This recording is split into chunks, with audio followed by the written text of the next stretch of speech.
Chapter 5 The Breakfast Hanyu's POV Hanyu woke to the feeling of a toe nudging his ribs. When he blearily opened his eyes, he was met with Lord Antony's cool silver gaze. "You sleep very heavily, boy," the god observed. "I see that voice alone is not enough to rouse you." Hanyu was instantly wide awake. His stomach clawed its way into his throat as he rolled off his pallet and into his bow. Unfortunately, his blanket stayed tangled around his legs, so he must have looked like a large caterpillar flopping at the god's feet. "My lord," he gasped out, his throat still thick with sleep. "Please forgive me. Were you calling me Long? What can I do? I mean, how may I serve you, my lord?" "For your first question, no, I wasn't calling Long," Lord Antony said. His voice was just as lovely as it had seemed last night, and Hanyu couldn't resist smiling at the carpet under his nose. He was so lucky he got to listen to that voice all the time. "As for the attendant that came to deliver your breakfast, he was knocking and calling considerably longer." "Oh no!" Hanyu jolted up to his knees, then remembered that he didn't have permission to rise and dropped back down. Had the man already left? His stomach growled mournfully at the thought, and he wished he hadn't been so nervous at the feast Father Shu gave the offerings right before the procession. If he'd been able to eat more then, the loss of breakfast wouldn't seem so dire now. Lord Antony gave an almost reluctant-sounding chuckle. "Relax, pet. I got your breakfast. You can get up." "Thank you, my lord," Hanyu breathed, awash in desperate gratitude. Now that he was less panicked, he could smell bacon, and his stomach roared its approval. When he lifted to his knees, he saw the god looking down at him with a raised eyebrow. "Is it possible for you to do anything quietly?" he asked. Hanyu was still struggling for an appropriate answer when he freed himself from his blanket. As soon as the fabric fell away, Lord Antony made a small, choking noise. "Weren't you provided with a nightshirt or small clothes?" he demanded, his voice rising slightly.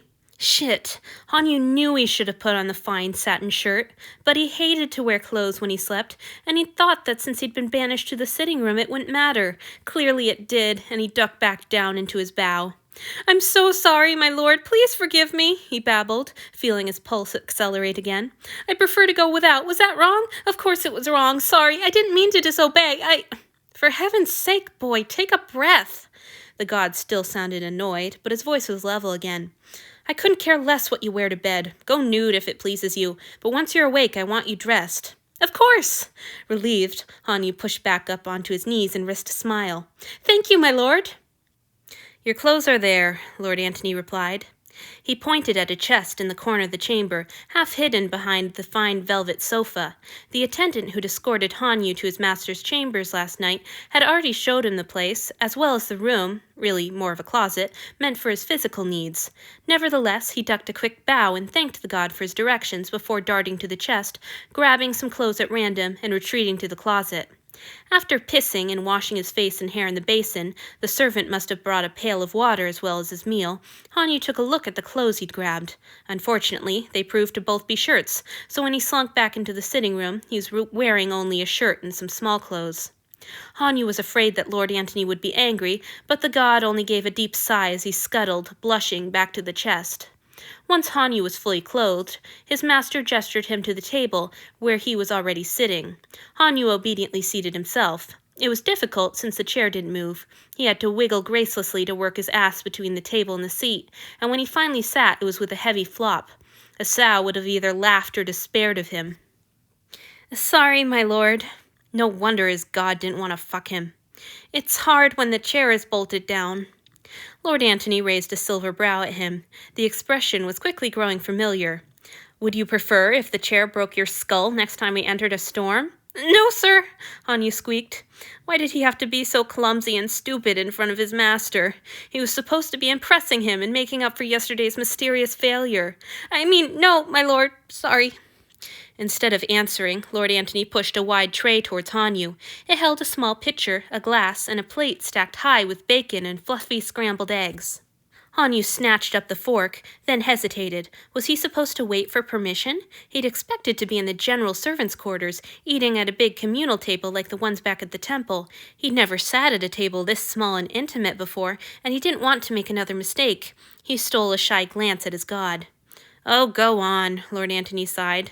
"From now on, just assume you have my permission to eat, drink, piss, breathe, take a shit. Am I missing anything?" Hanyu was a little taken aback to hear the god speaking so crudely. Unfortunately, his surprise manifested as a sudden, rather shrill laugh that verged on manic and made him realize he was more nervous than he'd thought. More uncomfortably still, he'd already put the first bite of breakfast in his mouth. Half-chewed egg spewed across the table.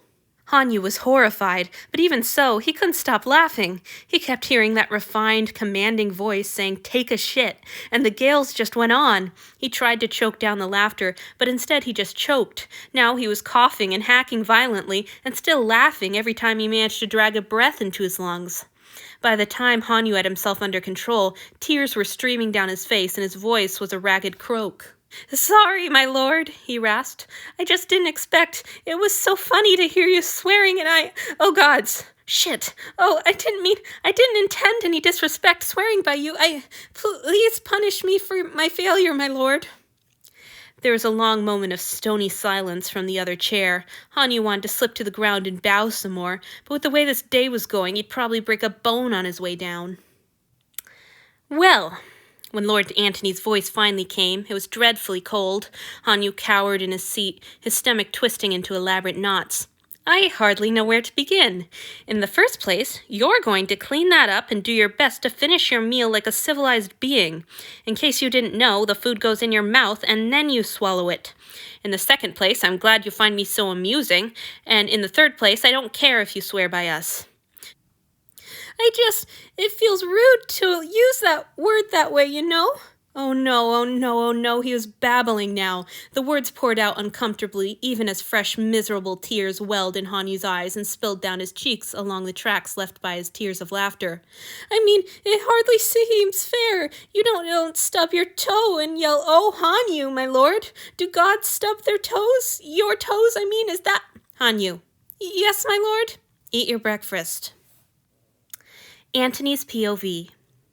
The boy, Hanyu, apparently, was crying into his food. Occasional miserable sniffles aside, it was the quietest he'd been since Antony met him. For a few minutes, Antony luxuriated in the near silence. He'd moved to the sofa and picked up a book, thinking he'd finally earned a little peace. But the longer he sat quietly, the more frequent the sniffles and sobs became. Finally, he subjected himself to a glance in the sacrifice's direction. Clouds had definitely come to cover the boy's sunny face. His brown eyes were red-rimmed and brimming with a constant flow of fat tears. The tears slid down his cheeks and gathered on his chin, making his whole face shine in the torchlight. He lifted his fork and mechanically shoveled a piece of bacon into his mouth as two more tears squeezed out. It was the most pathetic sight Antony had seen in centuries, and rather annoying besides. What business did the wretch have, crying while he got to eat such a wonderful meal? Antony would have given a limb to pop a piece of that bacon into his mouth and actually taste it. "Stop that sniveling," he snapped, but the choked sob that erupted from the boy's quivering lips made him suspect that this was the wrong tack to take. Antony breathed deeply. He had to think of the blood. Remember the blood. "I'm not angry with you, Hanyu," he lied. "It's just a bit of egg on the table. There's no need to carry on like this." "It's not—" The sacrifice dragged in a long, ragged breath. "My lord, I know I shouldn't beg you to keep me when I don't deserve to be kept, but please, please don't send me away. Please punish me anyway, but that'll be so good, my lord. Please, I just want to please you." "I'm not going to send you away," Antony interrupted. He regretted it when the boy looked up at him, his wet face glowing from more than the torchlight. "You're not?" he gasped. "Really? But I've done so badly." "I'm not," Antony confirmed. "I'm keeping you, all right? So stop crying." "Oh, thank you, my lord." The boy's teary eyes almost squinted closed with the force of his wide, adoring grin. Thank you, I swear I'll be better." Antony was unsure how the sacrifice could be any worse, but he didn't feel like tempting fate or another meltdown by asking. "Finish your food," he said instead, "then put your tray outside the door." The boy obediently resumed eating. Antony had to admit that his table manners were flawless now that he wasn't hacking his food halfway across the room. Apparently the temple had managed to pound something through that thick skull after all. Antony would have preferred if that something had been respect, not pretty table manners. He was still a little stunned at what had just happened. The boy had laughed at him. In 1,000 years, no other sacrifice would have even dreamed of such presumption. He hadn't handled this well. He'd been distracted by the disgusting spew on the table and, frankly, paralyzed by shock. If he had to do it over again, he would have loomed at the boy, maybe put a hand to his throat or picked him up with a single hand as a show of strength, and bellowed something like, "You dare laugh at your god, slave!" He didn't generally hold with such chest-pounding. As Claudia always said, if you had to go around telling people you were in charge, you weren't actually in charge. However, insubordination like this had to be nipped in the bud, and there was no denying that a display like that would have done the trick. Probably the boy would have pissed himself, but there'd have been no more laughing. Oh, well, it was much too late now for such a production, at least not at its full force. He'd have to save his threatening display for the next infraction. After all, he had 6 years to make an impression on the boy. On Hanyu. Antony hated that he knew the creature's name. Once he'd finished eating and placed his tray as Antony ordered, the boy crossed to the sofa and dropped down at Antony's feet. "You've been so good to me, my lord," he said softly. "Far better than I deserve. Please, how may I serve you?" Antony was tempted to tell the boy that he could serve by sitting quietly and not touching anything. However, there were more urgent matters. "Your duties here are simple," he said. "You will keep my chambers and yourself in order for me. You will not leave without my permission. Attendants will come throughout the day to bring you your meals and take your chamber pot and dirty clothes. They will also take you above deck for exercise and sunshine. You are always permitted to go with them unless I have told you otherwise ahead of time or happen to be present and tell you to stay. Do you have any questions so far?" "No, my lord," the boy said meekly into the carpet. "I'll obey." Good. Antony would be watching this one to ensure he did. "I'll also continue to drink from you." "Oh, yes!" Hanyu jolted up, grinning that blissful grin again and tilting his head to bare his long, bandaged throat. "Would you like to drink now?"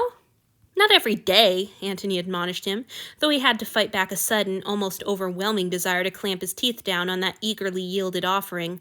He grasped for something to distract himself. "This morning's evidence aside, I assume you were trained at the temple. What are your talents?" The boy perked up even further. "I excelled at reading and recitation, my lord. I also performed well in dancing, singing, and intimate service." The last was delivered in a slightly lowered tone and accompanied with a flirtatious peek through heavy, dark lashes. Oh, heavens, the creature was trying to seduce him. It wasn't entirely unexpected, of course. Most sacrifices were too restrained or intimidated to make the attempt, but some had tried over the years. However, those had been much more sophisticated attempts, all sprawled, bare limbs and breathy whispers of, "May I serve you, my lord?" None of them had ever tried to seduce him simply by fluttering their eyelashes and boasting that they knew where a cock went. Especially not after spitting half-chewed egg all over his table. Antony was seized by a strange desire to laugh, but he quickly tamped it down. If he started to think of this boy as amusing, who knew where the laughing and spitting and disrespect would stop? He tried to arrange his face into a hard scowl, but was saved from thinking of menacing words to accompany the look by the sudden toll of the ship's great iron bell. The sun had finally gone down.